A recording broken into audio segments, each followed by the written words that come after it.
Onlarla kitab rəfdən sizə baxır, ancaq əliniz heç birinə uzanmırsa, öyrənmə motivasiyanızı itirmisiniz. Öyrənməni çətinləşdirən yüzlərlə səbəb var, ancaq bugün sizə öyrənmə həvəsindən və onu azaldan 7 əsas səbəbdən danışacağam. Birinci səbəb məcburiyyətdir. Öyrənmə həyatın zövqlərindən biridir, amma ən dadlı yeməkləri belə insana zorla yedirəndə istiraba çevrilir. Öyrənməyə məcbur edilən şagirdlərin çoxu məhz bu səbəbdən öyrənməyə nifrət edirlər. Məcburiyyətin olduğu yerdə azadlıq, azadlığın olmadığı yerdə isə həvəs olmur. Məcburi bilik insanın ruhunda öz yerini tapa bilmir. Azadlığın olmadığı yerdə motivasiya sağ qala bilməz. İkinci səbəb məsuliyyət qorxusudur. Bəziləri ona görə öyrənmək istəmirlər ki, öyrəndikləri zaman məsuliyyətlərinin artacağını hiss edirlər. Qorxu motivasiyanın düşmənidir. O səni olduğun yerdə saxlayır. Çünki öyrəndikdən sonra dəyişməyə məcbur olacaqsan. Üçüncü səbəb mənanın olmamasıdır. Əgər insan öyrəndiyi mövzunun həyatla əlaqəsini qura bilmirsə, motivasiya itir.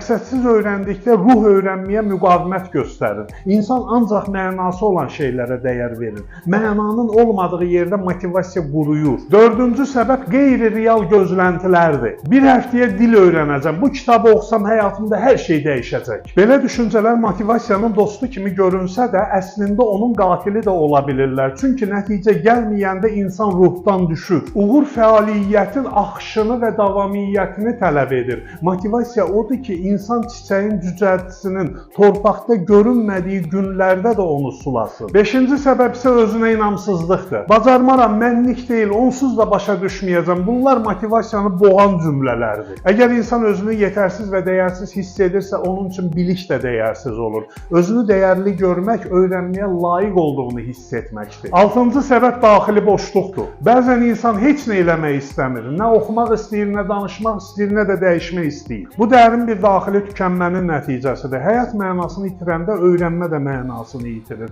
Əgər ruhun boşluğu içindədirsə, biliklər ora yerləşmirlər. Bu nöqtədə insana mənəvi qida lazımdır. Çünki öyrənmək mənəvi bir yüksəlişdir. Ruhun yorulubsa, yüksəlməyi mümkün deyil. Yeddinci səbəb sosial təzyiqlər və müqayisələrdir. Xəyali universitetə girdi, mənim ondan nəyim əskikdir ki? Sonra deyəcəklər, Tahir müəllimin oğlu fərsiz çıxdı. Sosial təzyiqdən doğan motivasiya müvəqqətidir. Başqaları ilə yarış içində öyrənən insan öz ruhunu dinləmir və bir gün o ruh susur. Çünki o başqasının kölgəsində yox olmaq istəmir, öz səsini eşitmək istəyir. İnsan niyə öyrəndiyini bilmirsə, nə qədər öyrəndiyinin mənası qalmır və hər cümlə gözə batan bir boşluq kimi görünür. Hədəfsiz bilik özünü sübut etməyə çalışan egonun makiyajıdır, varlığın özü isə məqsəd axtarışındadır. Öyrənmənin keyfiyyətini artırmaq istəyirsinizsə, NAT-dan faydalanmaq əla seçimdir. 31 martda başlayacaq NAT koçları kampaniyası dəyişim alətləri ilə xidmətinizdədir. 3 ay müddətində peşəkar koç olaraq yetişəcək və əlavə olaraq 3 möhtəşəm workshopda